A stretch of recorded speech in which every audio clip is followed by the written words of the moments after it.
নমস্কার দর্শক বন্ধু, অ্যাস্ট্রোলজার জ্ঞানজিজি প্রে 10-8-2026 থেকে 16-8-2026 এই সময়কার রাশিফল আপনাদেরকে বলবো। প্রত্যেক সপ্তাহের মতন এ সপ্তাহে আমি রাশিফল শুরু করার সময় লাকি কালার রাশি ওয়াইজ সেটা বলছি। মেষ রাশিতে দেখা যাচ্ছে খয়েরি হচ্ছে আপনার লাকি কালার এই সপ্তাহে। বৃষতে মেরুন, মিথুন রাশিতে ক্রিম কালার, কর্কট রাশিতে কফি কালার, সিংহ রাশিতে গৈরিক কালার, কন্যা রাশিতে সবুজ কালার, তুলা রাশিতে উজ্জ্বল নীল কালার, বৃশ্চিক রাশিতে পিচ কালার, ধনু রাশিতে নীলাভ সবুজ, মকর রাশিতে পিঙ্ক কালার, কুম্ভ রাশিতে গৈরিক কালার এবং মীন রাশিতে সাদা কালার। এইগুলো যদি আপনারা ইউজ করেন বেশি বেশি করে, তাহলে কিন্তু এই সপ্তাহের জন্য সেই সমস্ত কালার ভালো ভাইব্রেশন আপনাদের জন্য নিয়ে আসতে সক্ষম। ট্রানজিটে দেখা যাচ্ছে যে চন্দ্র সোমবারে অর্থাৎ আগামীকাল থাকছে হচ্ছে মিথুন রাশিতে। তারপরে কিন্তু সপ্তাহ শেষে সেই চন্দ্র কর্কট রাশি, সিংহ রাশি, তারপরে যে কন্যা রাশি রয়েছে সেখানে কিন্তু চলে আসবে এবং শুক্রের সঙ্গে অবস্থান করবে। অর্থাৎ কন্যা রাশিতে শুক্র রয়েছে, এছাড়াও রবি, বুধ এবং বৃহস্পতি রয়েছে কর্কট রাশিতে, মঙ্গল রয়েছে মিথুন রাশিতে এবং কেতু রয়েছে সিংহ রাশিতে, কুম্ভ রাশিতে রাহু এবং মীন রাশিতে শনি বক্রত্ব অবস্থার মধ্যে কিন্তু রয়েছে। এ সপ্তাহে মেষ রাশিতে যেটা দেখতে পাওয়া যাচ্ছে, গৃহ সংক্রান্ত ব্যাপারে অর্থ বেরোবার যোগ রয়েছে। বাড়ি গাড়ি সংক্রান্ত ব্যাপারেও অর্থ আপনি খরচ করতে পারেন। মধ্যভাগে সন্তানের কোনো ব্যাপার নিয়ে দুশ্চিন্তা আপনি থাকতে পারেন। গৃহ থেকে কি করে বিজনেস করা যায় সেই ব্যাপারে চিন্তা ভাবনা করতে পারেন। মায়ের সুপরামর্শে উপকৃত হতে পারেন। সোজাসুজি কোনো কথা বলে মানুষের বিরাগ ভাজনও কিন্তু হতে পারে। আর এই সপ্তাহের যে লাকি কালার সেটা যদি ইউজ করেন সেটা আপনার জন্য ভালো। এই সপ্তাহে বৃষ রাশিতে যেটা দেখতে পাওয়া যাচ্ছে, চটজলদি কোনো মন্দির দর্শনের জন্য যাত্রা আপনি করতে পারেন। সর্দি কাশি ঠান্ডা লাগার সম্ভাবনা রয়েছে। গৃহে অশান্তি লক্ষ্য করা যাচ্ছে। মনে হতাশা চলে আসতে পারে। যারা সাহিত্য নিয়ে পড়ছেন তাদের এডুকেশনের জন্য ভালো সময়, এবং কেমিস্ট্রি নিয়ে উচ্চশিক্ষা যারা করছেন তাদের জন্য সময়টি অনুকূল। লং টার্মের কথা ভেবে প্ল্যানিং করাটা আপনার জন্য কিন্তু ভালো। এ সপ্তাহে বৃষ রাশির যে লাকি কালার সেটা যদি আপনি ইউজ করতে পারেন সেটা আপনার জন্য ভালো। এ সপ্তাহে মিথুন রাশিতে যেটা দেখতে পাওয়া যাচ্ছে, অর্থকরী ব্যাপারে ভুল ডিসিশন নেবার কারণে কোনো বড় লসের সম্মুখীন আপনি হতে পারেন। ভাই বোনের থেকে কোনো হতাশা জন্মাতে পারে। সঠিক যোগাযোগের ক্ষেত্রে বাধা চলে আসতে পারে। গৃহসজ্জার ব্যাপারে আপনি ব্যস্ত থাকতে পারেন। সপ্তাহ শেষে গৃহে আত্মীয় সমাগম হতে পারে। কথাবার্তার মধ্যে লুকোচাপা না থাকলে সেটা আপনার জন্য কিন্তু ভালো। এ সপ্তাহে মিথুন রাশির যে লাকি কালার সেটা যদি আপনি ইউজ করেন সেটা আপনার জন্য ভালো। এ সপ্তাহে কর্কট রাশিতে যেটা দেখতে পাওয়া যাচ্ছে, পিতার সঙ্গে মতবিরোধ দেখা দিতে পারে। বাস্তবে বাহ্যিক কারণে আপনার ভাবাবেগ আঘাতপ্রাপ্ত হতে পারে। বিদেশে উচ্চশিক্ষার যোগ রয়েছে। পায়ের হাড় সংক্রান্ত ব্যাপারে সাবধানতা অবলম্বন করতে হবে। শাশুড়ি ও ওয়াইফের মধ্যে ঝামেলার কারণে গৃহ পরিবেশ কিন্তু উত্তপ্ত হয়ে থাকতে পারে। নতুন কোনো সম্পর্ক লাইফে কিন্তু চলে আসতে পারে। এ সপ্তাহে কর্কট রাশির যে লাকি কালার সেটা যদি ইউজ করেন সেটা আপনার জন্য কিন্তু যথেষ্ট ভালো। এ সপ্তাহে সিংহ রাশিতে যেটা দেখতে পাওয়া যাচ্ছে, আপনি কোনো কিছু ক্রয় করবার ক্ষেত্রে ভুল ডিসিশন নিতে পারেন। ইনভেস্টমেন্ট সংক্রান্ত ব্যাপারে ভুল ডিসিশন নিয়ে নিতে পারেন। যে ব্যাপারে আপনার উইকনেস রয়েছে সেখান থেকে আপনার বড় কোনো খরচ হয়ে যাবার সম্ভাবনা কিন্তু রয়েছে। ফরেন যাওয়ার কানেকশনও তৈরি হচ্ছে। কেরিয়ারের ব্যাপারে ফরেন কানেক্টেড কোনো অর্থকরী ব্যাপারে সেটা আপনার কাছে কিন্তু লাভ সেটা নিয়ে আসবে। অর্থাৎ ফরেন কানেকশন অর্থকরী ব্যাপারে সেটা কিন্তু লাভদায়ী হবে। বন্ধুদের সহায়তা আপনি কিন্তু পাবেন। লাকি কালার যদি ইউজ করতে পারেন সিংহ রাশি, সেটাও আপনার জন্য ভালো।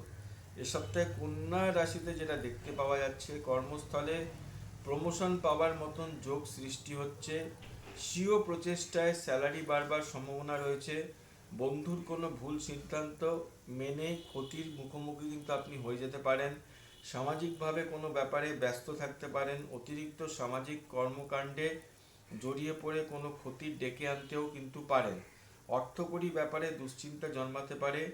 যে কোনো ব্যাপারে বিশ্লেষণ করাকে আপনি এ সপ্তাহে প্রাধান্য দিতে পারেন। লাকি কালার যদি কন্যা রাশি ইউজ করেন সেটাও আপনার জন্য ভালো। এ সপ্তাহে তুলা রাশিতে যেটা দেখতে পাওয়া যাচ্ছে, বিদেশি কোম্পানিতে বা বিদেশে গিয়ে চাকরির সুযোগ ঘটতে পারে যদি আপনি প্রচেষ্টা করেন। সরকারি কানেক্টেড কোনো কাজে আপনি শুরু করতে পারেন যদি প্রচেষ্টা আপনার যথাযথ হয়। যে কোনো স্কিল্ড ওয়ার্কে আপনি দক্ষতা দেখাতে পারেন ও সম্মান কুড়োতে পারেন। খরচ বৃদ্ধি পাওয়ার যোগও কিন্তু রয়েছে। ফোকাসকে বজায় রেখে চলাটা আপনার এই সপ্তাহে পাথেয়। আর লাকি কালার যদি তুলা রাশির ইউজ করতে পারেন সেটা আপনার জন্য খুব ভালো। এ সপ্তাহে বৃশ্চিক রাশির যেটা দেখতে পাওয়া যাচ্ছে, উত্তেজনায় নিজেকে কন্ট্রোল রাখতে হবে, নয়তো আনকন্ট্রোলড রাগের কারণে ক্ষতি হতে পারে। তর্ক বিবাদ এড়িয়ে চলুন। উচ্চশিক্ষা নেবার জন্য সচেষ্ট হতে পারেন এবং উচ্চশিক্ষা যারা করছেন বা রিসার্চ যারা করছেন তাদের জন্য সময়টি অনুকূল। নতুন বান্ধবী হওয়ার সম্ভাবনাও কিন্তু রয়েছে। Best of luck. বৈদেশিক কানেকশন গড়ে কিন্তু উঠতে পারে। লাকি কালার যদি ইউজ করতে পারেন বৃশ্চিক রাশি, সেটাও কিন্তু আপনার জন্য যথেষ্ট ভালো। এ সপ্তাহে ধনু রাশিতে যেটা দেখতে পাওয়া যাচ্ছে, ব্যবসাতে উত্তম অর্থাগমের যোগ রয়েছে, বাট বুদ্ধি বিভ্রমণের কারণে কোনো ভুল পদক্ষেপ নিয়ে ক্ষতির সম্মুখীন আপনি হতে পারেন। অর্থাৎ একটা বুদ্ধি বিভ্রমের ব্যাপার কিন্তু চলে আসতে পারে। সেই বিষয়ে কিন্তু আপনাদেরকে সচেতন থাকতে হবে। এই সময় আপনার মধ্যে মানুষকে উপকার করবার মনোবৃত্তি জন্মাতে পারে। মধ্যভাগে পিতার সঙ্গে মনোমালিন্য দেখা দিতে পারে। দূর ভ্রমণের প্ল্যানিং করতে পারেন। যারা সেবামূলক কাজের সঙ্গে যুক্ত, সপ্তাহ শেষটা আপনার জন্য কিন্তু অনুকূল সময়। গোপনে কোনো কাজ করাকে আপনি হয়তো প্রাধান্য দিতে পারেন এ সপ্তাহে। আর লাকি কালার যদি ইউজ করতে পারেন সেটা আপনার জন্য এই সপ্তাহে খুব ভালো। মকর রাশিতে এই সপ্তাহে যেটা দেখতে পাওয়া যাচ্ছে, পত্নীর পরামর্শে কোনো প্রতিকূল পরিস্থিতি উতরোতে আপনি পারেন। বিদেশ যাবার সুযোগ মিলতে পারে। পার্টনারশিপ বিজনেস শুরু করতে পারেন এবং যৌথ ব্যবসাতে সাফল্য দেখা যাচ্ছে। ধর্মীয় ভাবাবেগের উন্মেষ ঘটবে এবং দূরবর্তী স্থানে ভ্রমণের একটা কানেকশন তৈরি হয়েছে। যারা উচ্চশিক্ষার টিউশন করেন, সপ্তাহান্তে তাদের জন্য অনুকূল অবস্থা বিরাজ করতে পারে। কোনো ব্যাপার নিয়ে এই সপ্তাহে কোনো চ্যালেঞ্জ আপনি ফেস করতে পারেন। এই সপ্তাহে মকর রাশির যে লাকি কালার সেটা যদি ইউজ করেন সেটাও কিন্তু আপনার জন্য যথেষ্ট ভালো। এই সপ্তাহে কুম্ভ রাশিতে যেটা দেখতে পাওয়া যাচ্ছে, যারা সার্ভিস রিলেটেড বিজনেস করেন তাদের জন্য সপ্তাহটি অনুকূল। সার্ভিস ইন্ডাস্ট্রিতে যারা জব করেন তাদের জন্য সপ্তাহটি উল্লেখযোগ্য। যারা মার্কেটিং সেলসের আছেন তাদের জন্য সপ্তাহটি পজিটিভ। সৃষ্টিমূলক কাজে আপনি যথেষ্ট এনার্জেটিক থাকবেন। অর্থাগম বাড়বার সম্ভাবনা কিন্তু রয়ে গেছে। কোনো ব্যাপারে অপরের মতামতকে গুরুত্ব দিতে আপনি পারেন। লাকি কালার কুম্ভ রাশির সেটা যদি ইউজ করেন সেটা আপনার জন্য ভালো। সর্বশেষ রাশি হচ্ছে মীন রাশি। মীন রাশি বলার আগে ছোট্ট কথা, আমার যে চ্যানেলে আপনারা এটা দেখছেন, রাশিফলটা প্রত্যেক দিন দেখেন, তাদেরকে অসংখ্য ধন্যবাদ। অনুরোধ করব, যদি আপনাদের ভালো লেগে থাকে তাহলে আপনারা চ্যানেলটাকে সাবস্ক্রাইব করবেন এবং এই ভিডিওটাকে কিন্তু আপনারা শেয়ার করে দিতে পারেন যাতে অন্যান্যরাও এই রাশিফলটা দেখতে পারে। আপনাদের সুচিন্তিত যে মতামত রয়েছে আমার ভিডিওগুলো সম্বন্ধে, ইনফরমেশন সম্বন্ধে, জ্যোতিষের কোনো বিষয় জানার ক্ষেত্রে, সেই বিষয়ে আপনার যে মতামত সেটা কিন্তু আপনি ব্যক্ত করতে পারেন কমেন্টে আপনার মন্তব্য দিয়ে। তো সুতরাং এইটাই হচ্ছে আপনাদের কাছে আমার অনুরোধ, চ্যানেলটাকে আপনারা যদি সাবস্ক্রাইব করেন তাহলে সেটা কিন্তু আমার কাছে আরও প্রোগ্রেশনের জন্য একটা আশীর্বাদ স্বরূপ কাজ করবে।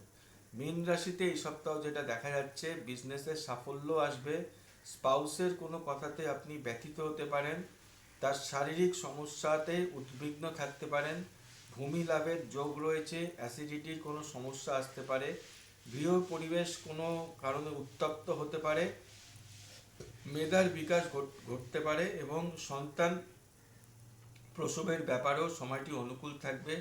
সম্পর্কের ব্যাপারে জীবনের মোড় অন্যদিকে কিন্তু ঘুরতে পারে। আর এ সপ্তাহে মীন রাশির যে লাকি কালার সেটা যদি আপনি ইউজ করতে পারেন সেটা আপনার জন্য ভালো। নমস্কার। শুধু যাবার আগে একটা কথা বলবো যে আমি কৃষ্ণমূর্তি পদ্ধতির কিন্তু অ্যাস্ট্রোলজিক্যাল যে অ্যানালিসিস সেটা করে থাকি। এই অ্যানালিসিস যদি আপনি করাতে চান তাহলে দেখবেন যে ফোন নাম্বারটা যাচ্ছে, সেই ফোন নাম্বারে আপনারা যোগাযোগ করে নিতে পারেন। এছাড়াও অন্যান্য যে অ্যাস্ট্রোলজিক্যাল সিস্টেম যেমন বৈদিক, লাল কিতাব, হ্যাঁ, এবং নিউমারোলজি, সব কিছুর সমন্বয়ে কিন্তু আমি আপনাদের চার্টটা বিশ্লেষণ করে আপনাদেরকে চার্টের কি ফলাফল সেটা বলবো, এবং যদি দরকার পড়ে রেমেডির, সেই রেমেডিও কিন্তু আমি দিয়ে থাকি, মানে প্রেসক্রাইব করে থাকি। সেই রেমেডিটা স্টোনের হতে পারে, রুদ্রাক্ষের হতে পারে, বা নন স্টোন টাইপের যে সমস্ত রেমেডিয়াল মেজারগুলো রয়েছে, যদি দরকার পড়ে সেগুলো আপনাদেরকে আমি প্রেসক্রাইব করব। এবং আমার হাতে তৈরি কিছু যন্ত্রম আছে, সেই যন্ত্রম নিয়েও কিন্তু অনেকে লাভবান হয়েছেন, সেটাও যদি দরকার পড়ে আপনাদেরকে প্রেসক্রাইব করব। আপনারা যদি কনসালটেন্সি নিতে চান তাহলে কিন্তু যে নাম্বারটা আপনারা দেখতে পাচ্ছেন সেখানে কিন্তু আপনারা যোগাযোগ করতে পারেন। এটা কিন্তু আমার হোয়াটসঅ্যাপ নাম্বার। নমস্কার, সবাই ভালো থাকবেন।